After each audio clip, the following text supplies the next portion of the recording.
Hey everybody, welcome back to the Wolf Pit with another episode of What Are We Eating? Canned corned beef hash was a staple in my house when I was growing up and still is to this day. We'd have it for breakfast, lunch, or dinner, always with a poached or fried egg on top. Canned corned beef hash is relatively inexpensive, filling, and delicious. So today, we're trying 3 big brand names of canned corned beef hash and 1 can of generic corned beef hash to see which brand is the tastiest and the bigger bang for your buck. The Armour Hearty Homestyle Corned Beef Hash comes in a 14-ounce can and costs $2.19. The generic Food Line Corned Beef Hash also comes in a 14-ounce can and costs $2.09. Hormel's Mary Kitchen Homestyle Corned Beef Hash comes in a 14-ounce can and costs $3.19. Libbys Corned Beef Hash comes in a 15-ounce can and costs $3.19. Here's the list of ingredients for all 4 cans of corned beef hash. And if you notice, Libbys is the only one that specifically states corned beef as an ingredient. Now if you notice, all the ingredients are pretty much the same in all 4 cans. But if you'll also notice, the ingredients in the Hormel corned beef hash and the Food Line corned beef hash are exactly the same. So I wonder if Food Line corned beef hash is made by Hormel. Now here's the nutritional value per can. They're all relatively the same. But if you notice, the nutritional facts in the Hormel and the Food Line corned beef hash are exactly the same. So I'm putting my money on that Food Line corned beef hash is actually Hormel corned beef hash sold at a generic price. So let's get the corned beef hash out of the can and into a skillet. The first can of corned beef hash we're trying is the Armour brand. I have my skillet over medium-high heat with a light coating of cooking oil. So into the skillet it goes.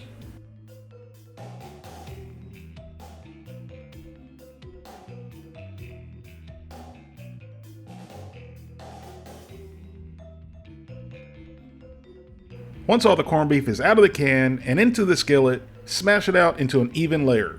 And then let it sit there for 4 to 5 minutes. Don't move it around. You want it to build a nice crispy golden brown crust to the perfect level of crispification. And if you constantly move it around, that'll never happen.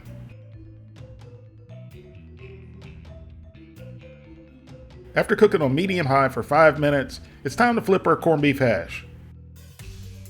And this is a pretty moist corned beef hash compared to most corned beef hashes, so I wasn't necessarily able to achieve my perfect level of crispification, but it'll still be good.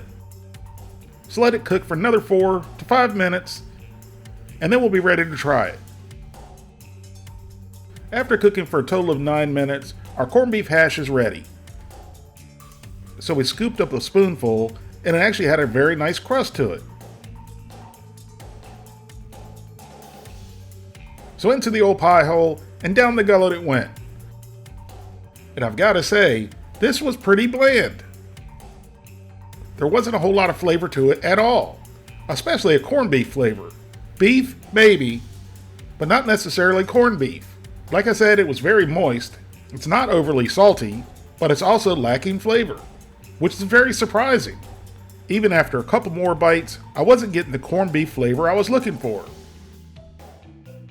Now let's get the generic Food Line corned beef hash out of the can and into the skillet.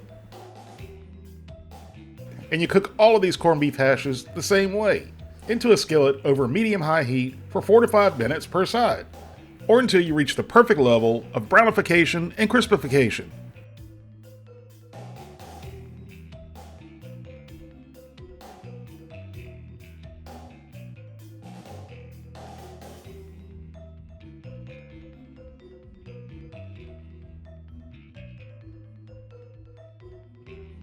After 4 minutes, we gave it a flip, and as you can see, it browned up much nicer than the Armour.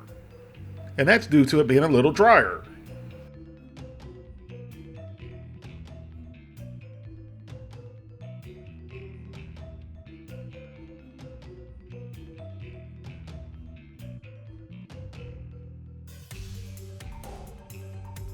After cooking for another 4 minutes, for a total of 8 minutes, our Food Line canned corned beef hash is ready.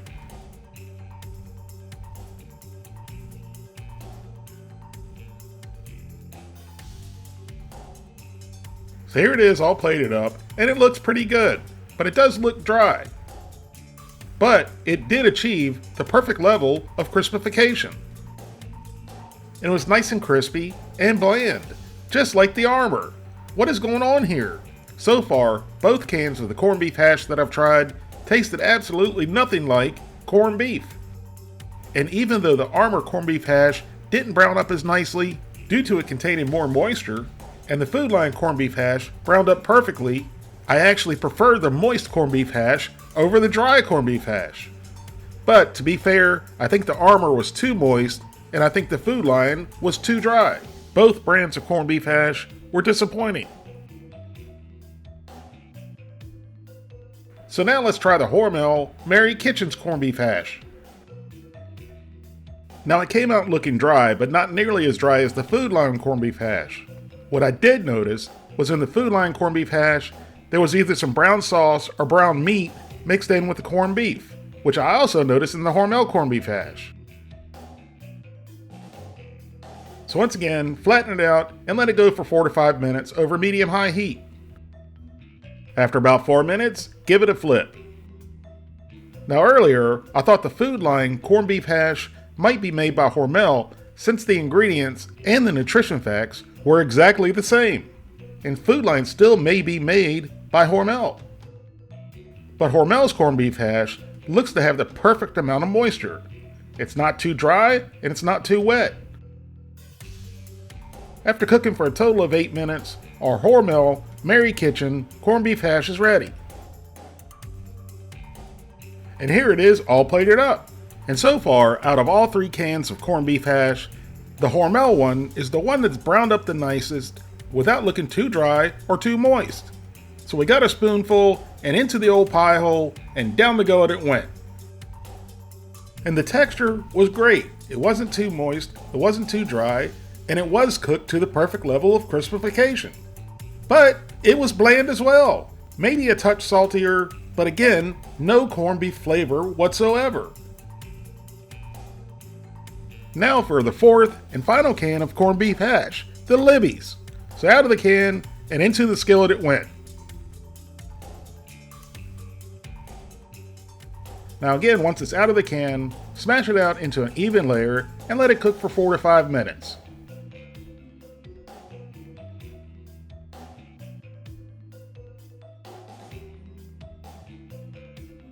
After 4 minutes, give it a flip.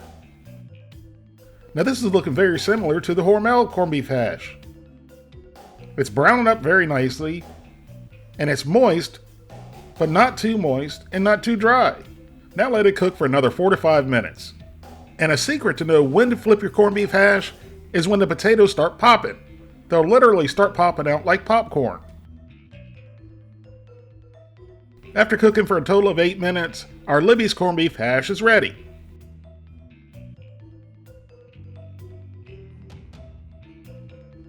And here we are, all plated up and ready for the last taste test. So we got a big spoonful, and it looks just as good as the Hormel corned beef hash and the Food Lion corned beef hash.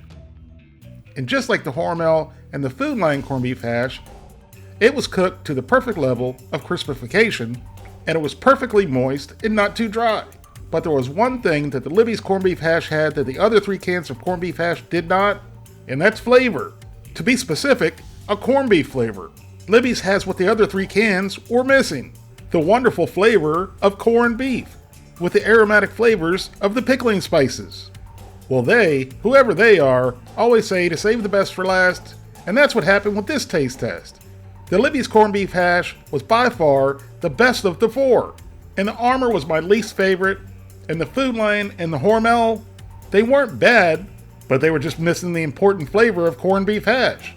Corned beef! And there's one important thing that I forgot to mention in the cans of corned beef hash. All 4, the potatoes were cooked perfectly. None were undercooked and none were overcooked. Thank you all very much for watching, and I'll see you soon.